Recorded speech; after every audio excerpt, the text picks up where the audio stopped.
Ya, itu sudah recording. Coba cari dulu.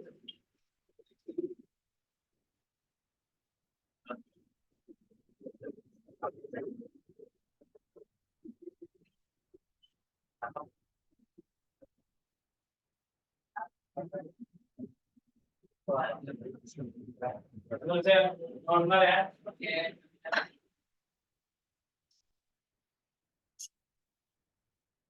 Baik. Assalamualaikum warahmatullahi wabarakatuh. Saya Fajri Karuman, 2021-07 ingin mempresentasikan proyek mata kuliah yang bisa menggunakan aplikasi penyemangatan sebagai yang ada di dalam kesehatan dan memberikan sel sebagai pengembangan dari daerah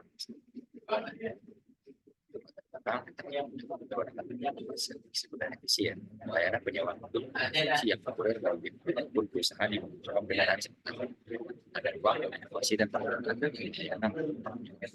tujuan pelanggan dari sebagai pihak ketiga dalam misi penyewaan beda yang dapat kita lagi ini memberikan nilai tambah kepada pelanggan yang memberikan platform penyewaan yang dari berbagai penanganan dan ini ada yang lokal. Proyek ini bertujuan untuk menjadi wadah dalam penyediaan solusi transportasi yang ada dan efisien di kawasan tersebut, terutama pasar Bogor.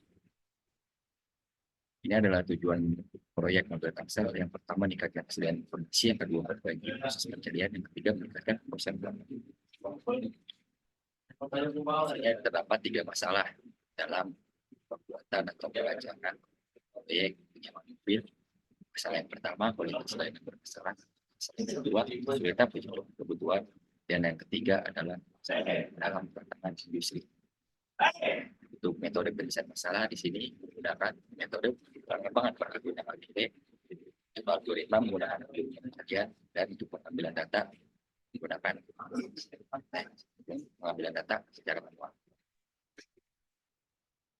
Untuk metode pengambilan agile, saya merasa metode ini cocok untuk proyek yang sedang saya kembangkan karena metode ini menekankan fleksibilitas dan responsif terhadap perubahan dan pengembangan yang dilakukan secara iteratif dan inkremental yang menghasilkan output berupa aplikasi baru.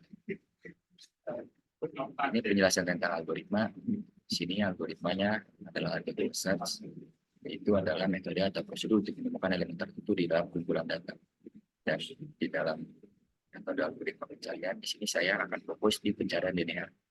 Di sini terdapat 3 poin. Yang pertama, pencarian linear adalah metode sederhana di mana elemen dan kumpulan data secara berurutan diperiksa untuk menemukan elemen yang terjadi. Lalu algoritma ini cocok untuk data yang tidak terlalu besar dan tidak terlalu karena di sini saya akan mengambil data yang tidak terlalu besar dan data dari Google maupun situs-situs penyewaan mobil di daerah tanah sekitar. Namun begitu, pencarian linear memiliki kompleksitas waktu banding n. Kata lain, n adalah jumlah elemen dalam kumpulan data. Sini metode pengambilan data. Saya melakukan pengambilan data secara manual.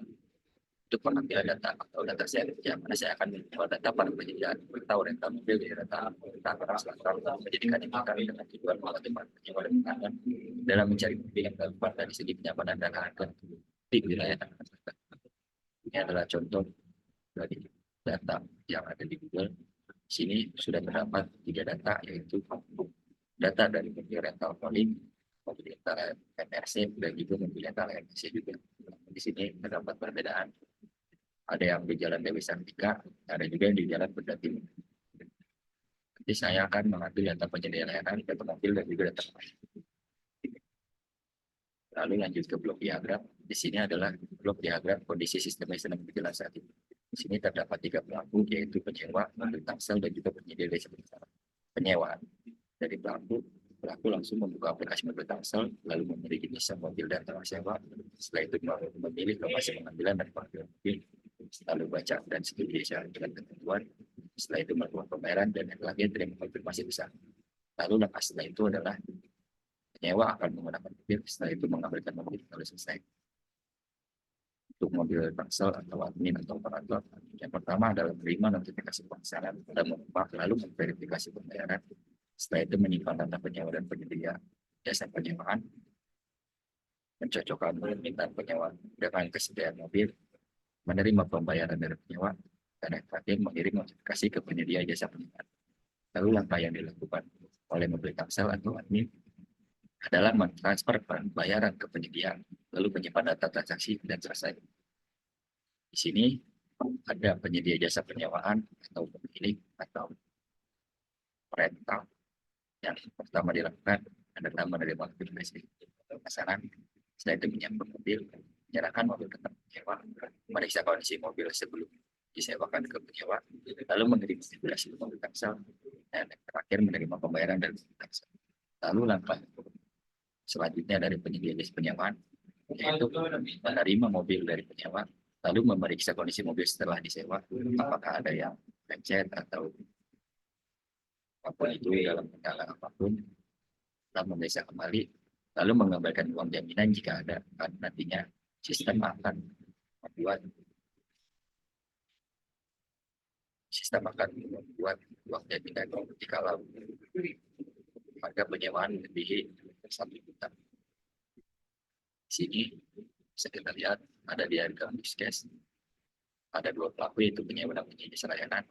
Di sini sistem akan melakukan langkah awal register atau login. Jika penyewa belum memiliki akun, akan dialihkan ke register. Namun jika penyewa sudah memiliki akun, langsung login. Namun perbedaannya jika penyedia jasa layanan langsung login karena sudah memiliki akun di aplikasi. Setelah itu ada halaman utama, keduanya akan menuju ke halaman utama. Dan yang perbedaannya di sini, penyewa langsung akan mencari mobil, lalu mencari mobil dari 3 opsi. Yang opsi pertama yaitu lokasi, jenis mobil, dan harga sewa. Setelah menemukan mobil yang dicari, bisa mengecek mobil yang tersedia, lalu melakukan reservasi, pembayaran. Setelah itu melakukan yang menerima dan mengembalikan mobil. Dan yang terakhir melihat riwayat sewa, lalu dikembalikan ke alam. Perbedaannya pada penyedia jasa layanan, di sini penyedia jasa layanan harus dialihkan ke pengelolaan mobil daripada reservasi yang akan disiapkan, lalu menilai varian dan mengelola wisatawan. Setelah itu dialihkan lagi ke halaman utama. Ini adalah database dari mobil tangsel. Terdapat 4 database, yaitu database penyedia, database mobil, database penyewa, dan database. Untuk database penyedia, di sini terdapat 5 kolom, yaitu ID penyedia sebagai primary key. Yang kedua, nama penyedia, tidak email sebagai foreign key atau key. Yang keempat, nomor telepon. Yang kelima, alamat. Untuk database mobil, di sini terdapat 9 kolom atau 9 tabel. Tabel yang pertama adalah ID mobil sebagai primary key. Yang kedua, jenis mobil. Yang ketiga, merek mobil. Yang keempat, tahun produksi. Yang kelima, warna, tentang kapasitas. Ketujuh, harga sewa per hari. Kedelapan, ID penyedia sebagai foreign key atau key.